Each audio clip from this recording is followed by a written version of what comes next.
Hey everyone, and welcome to This Explainer. Today, we're doing something wild. We're taking a visual journey straight up into the death zone, the very top of the world.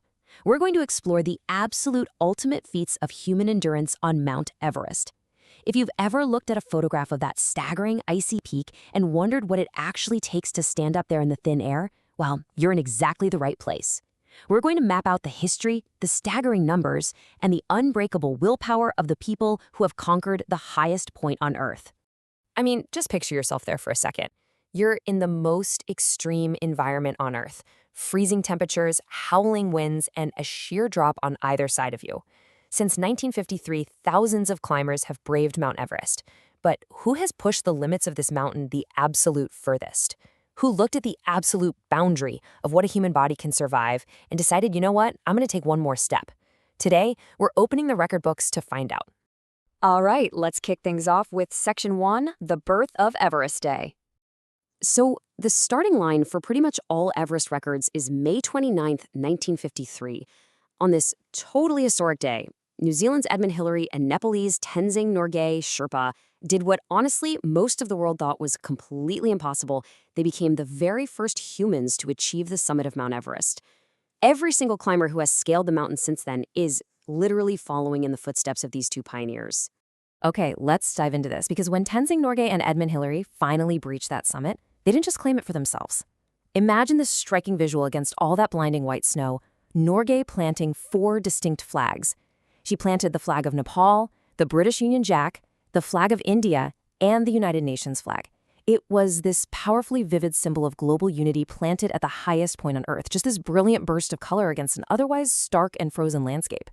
That incredible 1953 climb left such a permanent mark that May 29th is now officially celebrated as International Everest Day.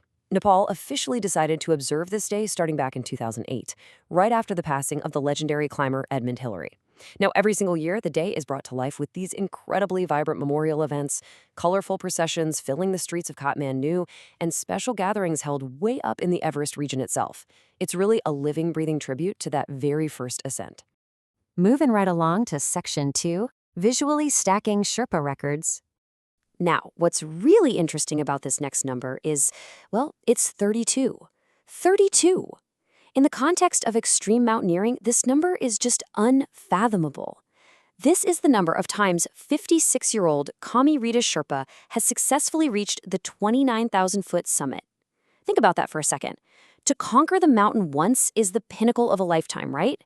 To do it 32 separate times is an absolute testament to superhuman endurance. This Nepali Sherpa guide has repeatedly made history, continually breaking his own world record and defying what we thought the human body could even endure. But here's the kicker. Kami Rita is not alone at the top.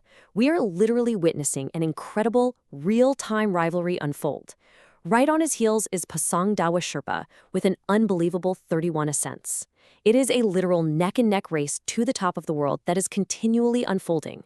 These two titans are just pushing each other, trading spots in the history books and totally elevating the standard of high-altitude mastery. And you know, this high-altitude dominance definitely isn't just a boys' club. Look at this number, 11. At 52 years old, a Sherpa woman named Lakpa Dopa has achieved the remarkable. She completed her 11th ascent of the peak. That is the most Everest ascents by any woman in history, period. It's just an extraordinary display of power and resilience, carving her name permanently into the legacy of the mountain. Okay, wrap your head around this one. 12 hours and 45 minutes. Climbing Everest normally takes weeks of grueling acclimatization. You're slowly, painfully pushing from camp to camp. But Sherpa Pemba Dorji rocketed to the summit in an astonishing 12 hours and 45 minutes. The sheer cardiovascular power required to literally sprint up that icy, treacherous landscape in less than 13 hours is simply mind-boggling. It's a feat that turns a weeks-long expedition into an ultra-marathon sprint. Then we have the multifaceted mastery of Kushan Sherpa. Not only is he the first Indian to scale Everest 5 times, but get this, he is the only mountaineer to have conquered the mountain from 3 entirely different sides. He climbed the southeast ridge in Nepal via the North Col, and he also scaled the east face of Everest in Tibet. It's an unparalleled, total, geographic mastery of the mountain's geometry. Let's move to and see how this builds in Section 3, Trailblazers, Breaking Global Barriers. These are the incredible individuals who absolutely shattered international gender and age barriers on the mountain. We've got Junko Tabei, the Japanese mountaineer who became the very first woman to summit in 1979. We have Dikki Dolma, who etched her name as one of the youngest women ever. Then there's Bishindri Pal, the first Indian woman to scale the peak. And you absolutely have to highlight Santosh Yadav, an Indo-Tibetan border police officer who didn't just conquer the peak in 1992, but returned the very next year to become the first woman in the world to climb it twice. They completely redefined who could step onto the highest point on Earth. Which brings us to our final chapter, Section 4, Defying Absolute Human Limits. And this brilliantly illustrates what happens when the human spirit just flat out refuses to accept biological boundaries. Take a look at these monumental firsts. Pu Dorji scaled the peak in 1984 completely without supplemental oxygen. He stripped away the very thing human lungs desperately need at that altitude. Then there's Eric Weinheier, who conquered the mountain entirely without sight, navigating that treacherous terrain through touch, sound, and pure instinct. And in 1998, Tom Whitaker became the first disabled person to reach the top, scaling it on a prosthetic leg. They didn't just break records, they literally redefined the word impossible. But sometimes this kind of extreme endurance just runs deep in the bloodline. Across 3 separate generations, a father, a son, and a grandson, Tenzing, Jomling, and Tashi Norgay, all pushed through the exact same brutal conditions to stand on the exact same world-class summit.